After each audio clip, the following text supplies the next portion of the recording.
Hello बच्चों, कैसे हैं आप लोग। उम्मीद करता हूँ अच्छे होंगे। तो हम क्लास 12th के लिए 30 डेज सीरीज फॉर पीसीएम और जो कि थी यूपी बोर्ड स्पेशल, उसमें आपको फिजिक्स के पहले चैप्टर वैद्युत आवेश तथा वैद्युत क्षेत्र का हम एक लेक्चर आपको करा चुके हैं, जिसमें हमने आपको बताया था कि वैद्युत क्षेत्र की तीव्रता क्या होती है किसी बिंदु आवेश के लिए। ठीक है, अब उससे आगे बात करेंगे हम कि एक समान रूप से आवेशित वलय के कारण उत्पन्न वैद्युत क्षेत्र की तीव्रता कितनी होती है। ये आज के हम लेक्चर में बात करेंगे। ये हमारा लेक्चर नंबर 2। तो इस वीडियो को शुरू करते हैं। मेरा नाम है नरेश चौधरी और आप देख रहे हैं आइकॉनिक फिजिक्स यूट्यूब चैनल। तो चलिए हेडिंग डाल लीजिए, एक समान रूप से आवेशित वलय के कारण उत्पन्न वैद्युत क्षेत्र की तीव्रता। डाल ली, चलो आप देखो बनाते हैं।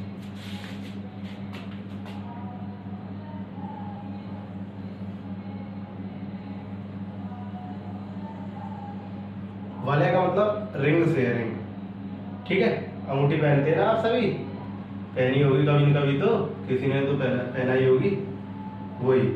ठीक है, अरे बन जा। ठीक है, ऐसे करके। और आप सोच रहे होंगे ये कैसे। देखो, ये मतलब हम बोर्ड पे देख रहे हैं, बोर्ड है हमारा 2D, ठीक है, लेकिन ये 3D है। कैसे, ये रिंग ऐसे नहीं है। देखो अभी इसको थोड़ा 3D बनाने की कोशिश करूंगा। बोर्ड पर तो इतना ही कर सकते हैं, ज्यादा नहीं कर सकते इससे। चलो देखो,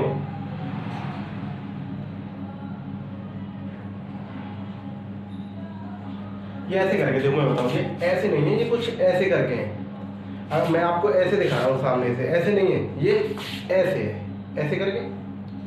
ठीक, अब इसका सेंटर यहाँ का ही होगा। इस सेंटर यानी केंद्र से कुछ दूरी पर, यहाँ पर इसके अक्ष पर ही हमें क्या निकालनी है, वैद्युत क्षेत्र की तीव्रता निकालनी। देखो कैसे, मान लिया इसका सेंटर O ये है, यानी ऐसे करके रिंग थी और उसका सेंटर O यहाँ है। ठीक है, O, इसकी त्रिज्या मान लेता हूँ मैं स्मॉल a। ठीक है, और ये क्या है, एक समान रूप से आवेशित है, यानी हमने इसको प्लस क्यू आवेश दिया, माइनस क्यू भी दे सकते हैं, कोई दिक्कत नहीं है, जो कि इस पे एक समान रूप से फैल गया।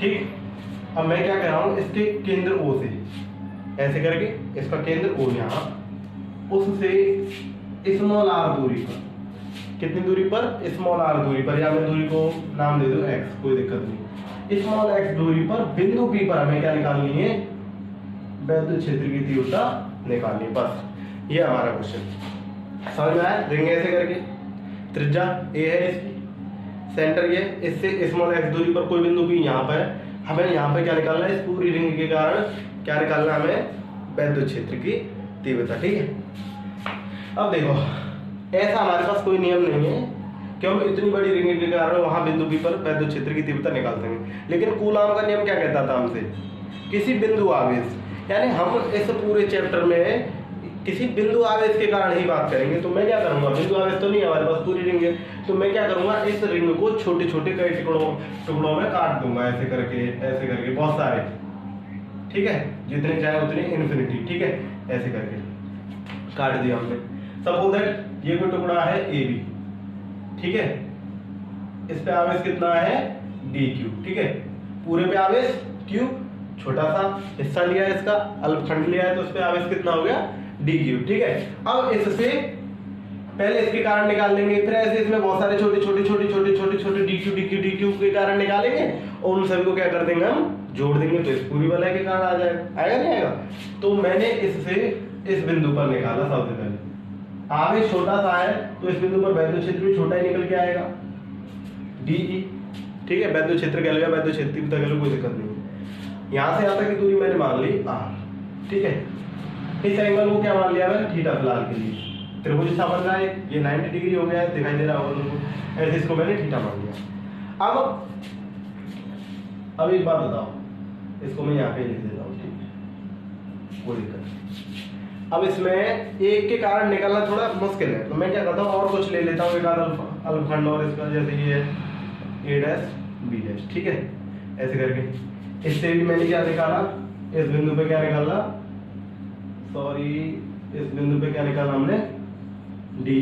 ठीक है, वैद्युत क्षेत्र। अब एक परेशानी आ गई, ऐसे इसमें बहुत सारे होंगे और भी होंगे इनमें, लेकिन फिर डायरेक्शन, भाई वैद्युत क्षेत्रीय तीव्रता एक सदिश राशि है या वैद्युत क्षेत्र एक सदिश राशि है, तो क्या करें?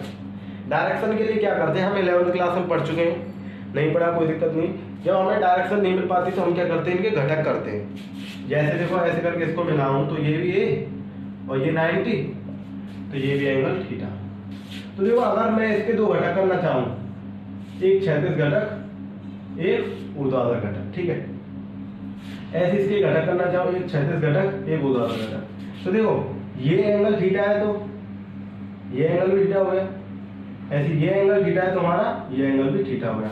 अब थीटा के साथ जो घटक आता है उसको लिखते हैं डी कॉस थीटा, जिसको हम कहते हैं क्षैतिज घटक। क्या कहते हैं? क्षैतिज घटक। ये क्या है? ये हो जाएगा ऊर्ध्वाधर घटक डी साइन थीटा। ऐसे सेम इसके साथ थीटा आ रहा है तो इसका ये क्या हो गया? D cos theta. इसके साथ थीटा नहीं आ रहा है तो ये क्या हो गया? D sine theta. ये क्षैतिज घटक, ये ऊर्ध्वाधर घटक, ऊर्ध्वाधर घटक, ठीक है। अब देखो यहाँ तक आई।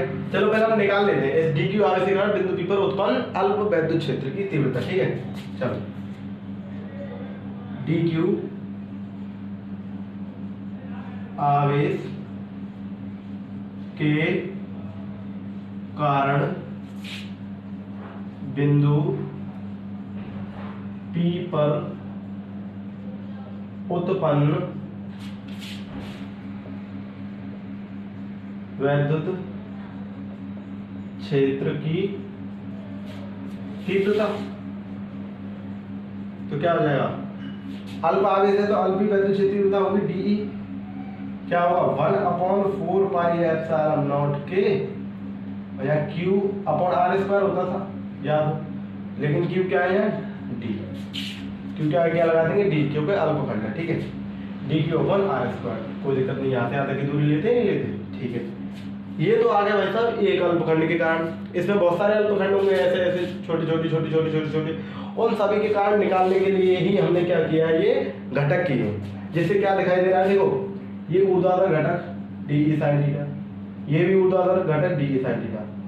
इसमें देखो ये इस डायरेक्शन में लग रहा है, ये ऊपर वाले डायरेक्शन में लग रहा है, यानी कि ऐसा देख लो तो 5 न्यूटन का बल ही ऊपर लग रहा है और 5 न्यूटन का बल ही नीचे लग रहा है, यानी ऐसे करके हम किसी को खींच रहे हैं 5-5 न्यूटन के बल से। तो इस पॉइंट पे कोई फर्क पड़ेगा? नहीं पड़ेगा, क्यों 5 से ऊपर खींच रहे हैं 5 से नीचे खींच रहे हैं, वस्तु कहीं जाएगी नहीं। यानी ये डी साइन थीटा और डी साइन थीटा क्या करेंगे? एक दूसरे के प्रभाव को निरस्त कर देंगे, ठीक। अब बचे हमारे क्षैतिज घटक D cos theta, D cos theta. देखो सभी क्षैतिज घटक क्या है? एक ही डायरेक्शन में जाते हुए दिखाई दे रही है, ये इसके कारण भी इधर जा रहा है, इसके कारण भी इधर जा रहा है, यानी सभी क्षैतिज घटक एक ही दिशा में है। सभी क्षैतिज घटक क्या है हमारे? एक ही दिशा में है, तो एक ही दिशा में होने के कारण ये क्या हो जाएंगे? जुड़ जाएंगे, और इसी डायरेक्शन में हमारी फाइनली क्या निकल के आएगी? ई, यानी कि परिणामी वैद्युत क्षेत्र की तीव्रता, ठीक है। चलो थोड़ा सा मिटाना उतार लिया, हो जाता चित्र बना लिया, ठीक। साथ ही साथ बनाते चल रहा है। अरे हमें निकालना बिंदु पी पर परिणामी वैद्युत क्षेत्र की तीव्रता। बिंदु, सॉरी दो बार लिख दिया, बिंदु पी पर परिणामी वैद्युत क्षेत्र की तीव्रता, ठीक है। बिंदु पी पर परिणामी वैद्युत क्षेत्र की तीव्रता, तो ई बराबर क्या आ जाएगा? सभी क्या करेंगे हम, जो घटक है D cos theta, D cos theta, इनके कारण और भी होंगे, उनके कारण निकल के आएंगे, सभी को क्या कर देंगे? हम जोड़ देंगे, इंटीग्रेशन से जोड़ते हैं, सभी जानते हैं। या हम यहाँ पे क्या यूज कर सकते थे? सिग्मा भी यूज कर सकते थे, ऐसे करके या करके सिग्मा का भी हम यूज कर सकते थे, डी cos थीटा, कैसे भी कर लो, कोई दिक्कत नहीं। चल तो देखो इंटीग्रेशन तो आप सभी जानते हैं उसी का होता है जिसके साथ डी लगा होता है, तो डी, ठीक है। तो यहाँ से क्या करते हैं? 1 है, इतना इंटीग्रेशन आप सभी जानते होंगे, तो क्या हो जाएगा हमारे पास? चलो यहीं तक ठीक है, देख लेता हूँ इतना वीडियो में आ रहा है नहीं आ रहा, कैमरे में आ पा रहा है नहीं आ पा रहा है।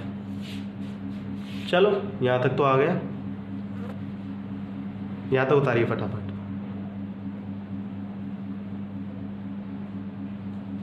ठीक है, उतार लिया। अब देखो मिटा रहा हूँ मैं इसे, ठीक है। चलो आगे और कर देता हूँ इसे। यहाँ से क्या होगा, इंटीग्रेशन क्या होगा, यहाँ से जब 1DE लिख रहा हो तो आपको ज्यादा दिमाग नहीं दौड़ाना है। मैथ वाले स्टूडेंट है तो समझ गए होंगे, बायोलॉजी वाले तो अगर यहाँ 1 दिखाई दे रहा है, यहाँ E दिखाई दे रहा है, तो इसको क्या लिख देंगे 1E। क्या लिख देंगे 1E, और 1 को लिखे लिखे ना लिखे कोई फर्क पड़ता नहीं है। और साथ में क्या लिख रहा है हमारा cos थीटा। कोई दिक्कत? कोई दिक्कत नहीं। अब देखो यहाँ तक हो गया। चलो इसको थोड़ा बाद, जगह नहीं है ढंग से नहीं कर पा रहे, ऊपर करते हैं इसको, ठीक है। क्योंकि अभी इसका इंटीग्रेशन करने में मुझे फायदा नहीं दिखाई दे रहा, क्योंकि DE की वैल्यू हमारे पास है। चलो DE की वैल्यू पुट करते हैं सबसे पहले। इस वाले सेक्शन में मिटा रहा हूँ, ठीक है।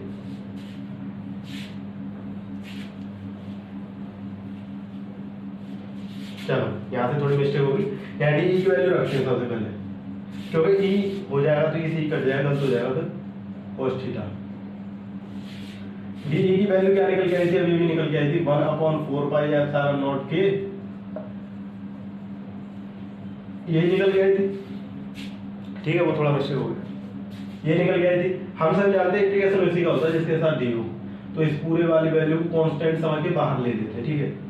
क्या हो जाएगा 1/4 पाई एप्सिलॉन नॉट के, क्या हो जाएगा cos theta upon r square, ये क्या हो गया d, ठीक है। और यहाँ शॉर्ट में आप याद रखें dq का अगर हम इंटीग्रेशन करेंगे तो q आएगा। इसका मतलब क्या पता, हमने क्या किया है, इसमें बहुत सारे dq dq dq dq dq dq dq जितने भी dq आए सबको हमने क्या कर दिया, जोड़ दिया। और फाइनली आपसे भी जानते हैं सब dq को जोड़ देंगे तो निकल के क्या आएगा q, जो हमने पूरे को आवेश दिया था, इसलिए हमने क्या रख दिया q, ठीक है। चलो e बराबर क्या हो जाएगा 1/4 पाई एप्सिलॉन नॉट के cos theta upon r square into q, ठीक है। अब हमें यहाँ से cos थीटा की वैल्यू निकालनी है, ठीक है। तो देखो कैसे निकालेंगे, चित्र में से निकालेंगे, हमारा जो फिगर है हमारे पास उसमें से निकालेंगे। चलो देखो, अरे सूत्र हटा दिया, यहाँ पे हमारा कुछ तो ऐसे करके बना हुआ था, देखो शॉर्ट बना रहा हूँ, ऐसे करके यहाँ बिंदु P था हमारा, यहाँ बिंदु P था, ये यहाँ से यहाँ तक डिस्टेंस x थी, और ये क्या हमारा था हमने r। अब देखो ये थीटा था, cos थीटा बराबर होता क्या आप ये बताओ। अगर मैं इसको नाम दे दूं P, त्रिभुज OBP में, त्रिभुज OBP में, तो cos थीटा बराबर होता क्या आप बताएंगे जरा, आधार बटे कर्ण, क्या होता है आधार बटे कर्ण। तो सभी को दिखाई दे रहा होगा आधार क्या है हमारा x, कर्ण क्या है हमारा, सभी को दिखाई दे रहा होगा, कोई दिक्कत, कर्ण क्या है हमारा r, ठीक है। चलो cos थीटा वैल्यू आई x अपॉन में r, यहाँ रख देंगे, ठीक है। तो E बराबर 1/4 पाई एप्सिलॉन नॉट, थोड़ी तबीयत खराब है मेरी, चलो यहाँ क्या रख दिया x अपॉन में r, और r स्क्वायर ऑलरेडी, तो ये क्या हो गया r क्यूब, और स्मॉल क्यू है। अब क्या करें हम, r की वैल्यू निकाल सकते, देखो आप सभी जानते हैं पाइथागोरस प्रमेय, ये क्या हमारा लंब दिखाई दे रहा है, ये आधार है, ये कर्ण है, और कर्ण को क्या माना है हमने r। अगर r की वैल्यू निकालना चाहेंगे तो क्या निकल के आएगा, वैसे क्या होता है कर्ण स्क्वायर इक्वल टू लंब स्क्वायर प्लस आधार स्क्वायर, रूट लग जाएगा, इधर आके स्क्वायर था वो रूट बन जाएगा, क्या हो जाएगा लंब स्क्वायर प्लस आधार स्क्वायर, r की वैल्यू क्या आई रूट में a square plus x square, r की वैल्यू मैं यहाँ रख दूंगा 1/4 पाई एप्सिलॉन नॉट के, और qx, r की वैल्यू क्या है a square plus x square की पावर 1/2, रूट का मतलब 1/2 तो होता ही है। अब q और लग रहा है, तो इसके मैंने क्या लगा दिया है, मल्टीप्लाई में q लिखूंगा, तो इसलिए ऊपर मैंने q लगा दिया, या आ गया आपका फाइनली फॉर्मूला, न्यूटन प्रति कूलम होता है। यानी कि अगर हम किसी एक समान रूप से आवेशित वलय के कारण उसकी अक्ष पर किसी बिंदु पर क्या निकालेंगे वैद्युत क्षेत्र की तीव्रता, तो वो ये आएगी निकली, क्या ये 1/4 पाई एप्सिलॉन नॉट के qx अपॉन में a square plus x square की पावर 3/2, ठीक है। यहाँ तक आ गया। चलो इसको और आगे करते हैं हम, अब मैं टाड़ देता हूँ, इसकी कोई जरूरत नहीं है, चलो थोड़ी सी और जरूरत है, ठीक। साथ ही साथ उतार लेना, नहीं तो वीडियो पॉज करके उतार लेना, ठीक है। चलो देखो अब मैं क्या कह रहा हूं, एक बात समझ लो। x क्या है, x इस बिंदु से इसके अक्ष पर स्थित कोई बिंदु P से दूरी है, ये हमारी रिंग थी, इसका सेंटर O ये, और इसके सेंटर O से यहाँ कहीं भी कोई बिंदु P है, उसकी दूरी x है, ठीक है। और ये क्या है, ये रिंग है, इसकी त्रिज्या। एक बात बताओ, ये रिंग है, इसकी त्रिज्या तो फिक्स रहेगी, त्रिज्या फिक्स रहेगी नहीं रहेगी भाई। अगर मैंने कोई कड़ा लिया, आप कड़ा समझ लो ऐसे करके, मान लो उसकी त्रिज्या 1 सेंटीमीटर, तो वो तो बदलनी नहीं। अब मैं कहूँ तो भाई साहब इसकी जो हमारी 1 सेंटीमीटर त्रिज्या, मान लो ये A की वैल्यू 1 है, तो मैंने कहा 1 सेंटीमीटर त्रिज्या की कोई हमारे पास रिंग है, उसकी अक्ष पर हमें क्या निकालनी, वैद्युत क्षेत्र की तीव्रता।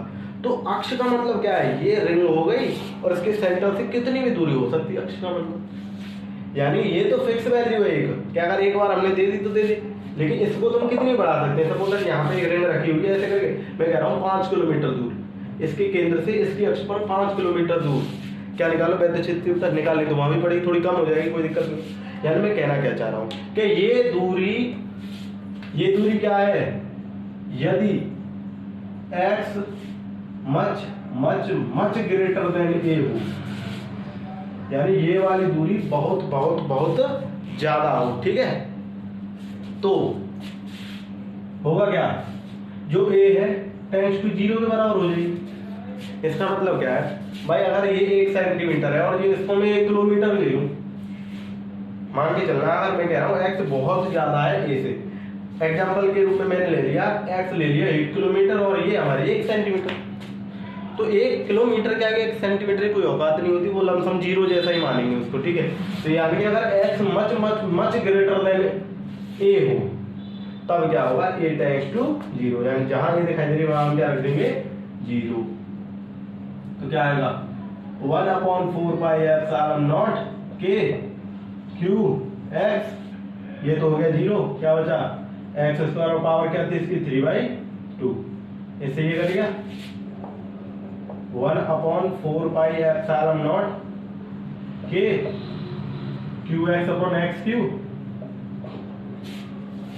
क्या बचा q है और ये 1 है, एक x कट जाएगा, क्या आया 1/4 pi epsilon not k q upon x। तो ये आएगा जब हमारी x की वैल्यू बहुत बहुत बहुत ज्यादा बड़ी हो a की तुलना में, ठीक। इसको नाम दे देता हूं मैं कंडीशन फर्स्ट, ठीक है। अब बात करते हैं कंडीशन सेकंड की, ठीक है, यहां तक उतार लिया। चलो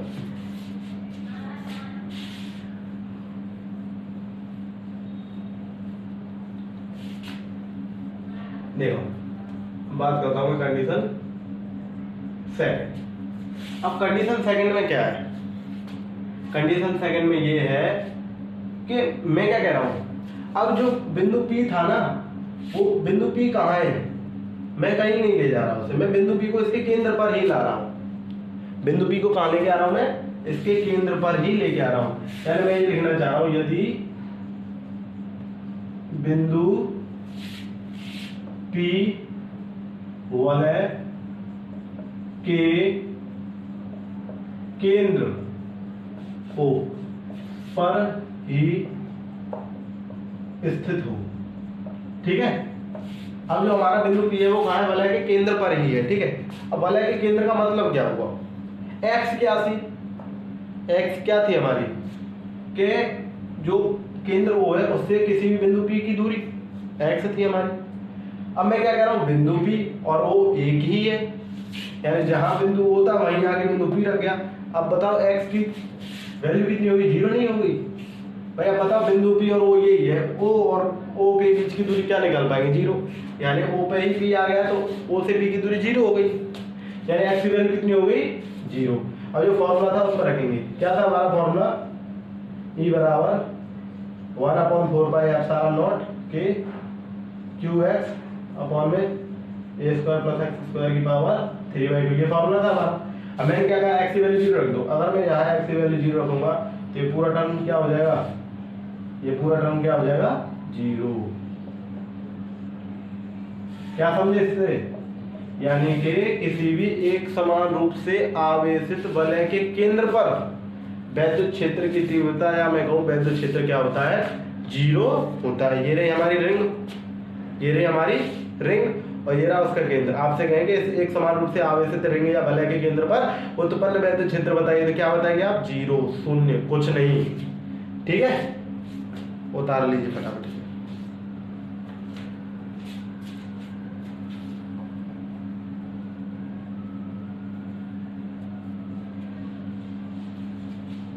उतार लिया, चल बैठा दो।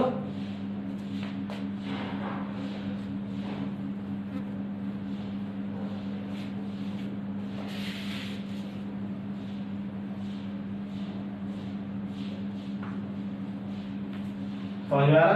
चल, अब एक बेहद ही इंपॉर्टेंट टॉपिक है बोर्ड के पॉइंट ऑफ व्यू से, ठीक है, जिसका नाम है वैद्युत द्विध्रुव। आगे पढ़ेंगे वैद्युत द्विध्रुव आघूर्ण, फिर और सारी चीजें पढ़ेंगे आगे। पहले हेडिंग डाल लेंगे वैद्युत द्विध्रुव। वैद्युत द्विध्रुव, द्विध्रुव जिसमें दो ध्रुव हों। ठीक है, आप समझो ये क्या, बहुत आसान सी चीज है। डेफिनेशन लिखना चाहे तो लिख सकते हैं। देखो, फिजिक्स में भी वैद्युत द्विध्रुव होता है, केमिस्ट्री में भी वैद्युत द्विध्रुव होता है। इनमें एक आगे चल के एक क्वांटिटी आती है वैद्युत द्विध्रुव आघूर्ण, जिनकी डायरेक्शन का थोड़ा अंतर होता है फिजिक्स और केमिस्ट्री में, थोड़ी उल्टी होती है, समझ लो। चलो वैद्युत द्विध्रुव को समझते हैं। सपोज दैट हमने HCl ले लिया, फॉर एग्जांपल क्या ले लिया हमने? HCl।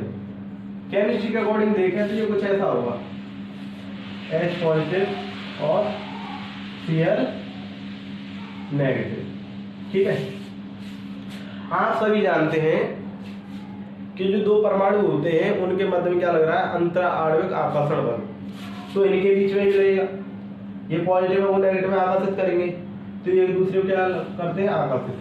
तब ये एक दूसरे को आकर्षित करते हैं तो ये एक दूसरे के बहुत पास आ जाते हैं, बहुत ज्यादा पास आ जाते हैं। मैं ये नहीं कहूँगा चिपक जाते हैं, चिपकते नहीं है, बहुत पास आ जाते हैं। केमिस्ट्री अगर आप डीप में पढ़ेंगे तो कोई भी परमाणु एक दूसरे से बिल्कुल चिपका हुआ नहीं रहता, काफी नजदीक आ जाते हैं। उसका भी कारण है, उसको केमिस्ट्री में डिस्कस करेंगे। ठीक है, तो ये क्या आ गए? बहुत ज्यादा पास आ गए। ठीक है, ऐसे कर लेते हैं, Cl नेगेटिव, फिजिक्स के अकॉर्डिंग चलेंगे, और H ये क्या आ गए? एक दूसरे के काफी पास आ गए। तो देखो एक बात देखना, परमाणु दोनों का समान है, इस पे भी एक आवेश है और इस पे भी एक आवेश है, लेकिन प्रकृति दोनों की विपरीत है। ये नेगेटिव है तो वो पॉजिटिव है, और दोनों कितनी दूरी पर स्थित है? बहुत ही कम दूरी, जिसको हम अल्प दूरी कह देते हैं। क्या कह देते हैं? अल्प दूरी। ठीक है, तो बन गया हमारा वैद्युत द्विध्रुव। यानी कि और भी एग्जांपल लिख लेते हैं, NaCl वगैरह, KCl, EtC। यानी वैद्युत द्विध्रुव क्या है? जब परिमाण में समान, परमाणु समान है, परमाणु का मतलब संख्यात्मक मान से होता है। ठीक है, परमाणु समान है, एक है, लेकिन प्रकृति में विपरीत, प्रकृति दोनों के विपरीत है। यानी कि परमाणु में समान एवं प्रकृति में विपरीत आवेश एक दूसरे से अल्प दूरी पर स्थित होते हैं, एक दूसरे से अल्प दूरी पर स्थित होते हैं, तब इस प्रकार की व्यवस्था हमारी वैद्युत द्विध्रुव कहलाती है। क्लियर? इस प्रकार की व्यवस्था क्या कहलाती है? हमारी वैद्युत द्विध्रुव कहलाती है। जैसे और अगर फिजिक्स की भाषा में आए तो ये हमारा मान लो प्लस माइनस क्यू आवेश हो गया, और ये हमारा हो गया प्लस क्यू आवेश। ठीक है, केंद्रों के बीच की दूरी लेंगे। ठीक है, ये सेंटर हो गया O। ठीक, ये भी क्या कहलाता है? हमारा वैद्युत द्विध्रुव आघूर्ण। या मैं कहूँ फिजिक्स में इसी को पढ़ते हैं ज्यादातर। ठीक है, वैद्युत द्विध्रुव सिर्फ आघूर्ण नहीं, सॉरी, इसको क्या कहते हैं? वैद्युत द्विध्रुव आघूर्ण। आगे पढ़ेंगे। ठीक है, वैद्युत द्विध्रुव। एक बार और बोल रहा हूँ, लिख लें, वैद्युत द्विध्रुव होता क्या है? यानी कि जब परमाणु में समान एवं प्रकृति में विपरीत आवेश एक दूसरे से अल्प दूरी पर स्थित हो, तब यह व्यवस्था वैद्युत द्विध्रुव कहलाती है। ठीक है, उतारो फटाफट।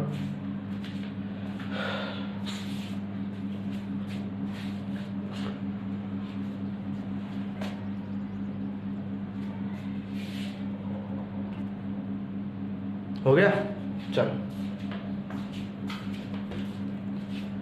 मिटा दो। अब एक टर्म आता है वैद्युत द्विध्रुव आघूर्ण।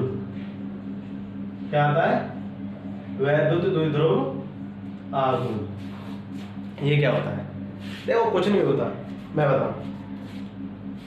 वैद्युत द्विध्रुव आघूर्ण को हम प्रदर्शित करते हैं, या मैं कहूँ ऐसे नहीं, सिंबल हिंदी में प्रतीक। प्रतीक होता है इसका P, ठीक है। राशि होती है ये सदिश, ठीक है। मात्रक होता है इसका, मात्रक आपका होगा इसका कूलाम मीटर। मात्रक क्या होगा इसका?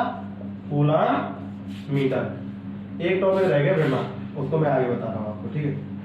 तो ये होता क्या है, देखो ये इसका सेंटर वो मान लिया, इन दोनों के बीच की ये दूरी अल्प है, ध्यान रखना है इसको, ठीक है। अल्प दूरी ये सेंटर मान लिया O, तो यहाँ से माना गया है ऐसा कि यहाँ से यहाँ तक की दूरी को A मान लिया और यहाँ से यहाँ तक की दूरी को A मान लिया, ठीक है। तो हमारा जो वैद्युत द्विध्रुव आघूर्ण है, जो वैद्युत द्विध्रुव आघूर्ण है P क्या होता है? दोनों आवेशों में किसी का भी परमाणु ले लो, परमाणु तो दोनों का समान है, एवं दोनों आवेशों के बीच की दूरी, दोनों आवेशों के बीच की दूरी कितनी है? A प्लस A यानी 2A। यानी कि किसी भी आवेश के परमाणु, किसी भी आवेश के परमाणु तथा दोनों आवेशों के बीच की दूरी के गुणनफल को क्या कहते हैं? हम वैद्युत द्विध्रुव आघूर्ण कहते हैं। इसकी दिशा होती है, तो मैं बता दूं, मैं यहाँ से ऋणावेश से होती है धनावेश की ओर। इसकी दिशा किधर होती है? ऋणावेश से धनावेश की ओर, यानी कि इसकी डायरेक्शन हो जाएगी P वेक्टर इधर। अब इसके अगर व्यवहार निकाले तो व्यवहार कैसे निकलेगी? कूलाम की क्या होती है आप सभी जानते हैं? AT। कूलाम मतलब आवेश की क्या होती है? AT। और मीटर क्या होती है? L। इसकी व्यवहार होगी ATL। इजी, शानदार। प्रतीक क्या है? इसको P से प्रदर्शित कर ले। राशि हमारी सदिश है, दिशा किधर से किधर है? -Q से +Q। मात्रक क्या हो गया इसका? कूलाम। दूरी है ये तो मीटर, कूलाम मीटर। और विमा क्या होगी? ATL। और भाषा आप सही जानते हैं, दोनों आवेशों किसी का परमाणु तो दोनों आवेशों के बीच की दूरी के गुणनफल को ही क्या कहते हैं? हम वैद्युत द्विध्रुव आघूर्ण कहते हैं। क्लियर? चलो आज के लिए बस इतना ही। अच्छी तरीके से पढ़ते रहिए। All the very best.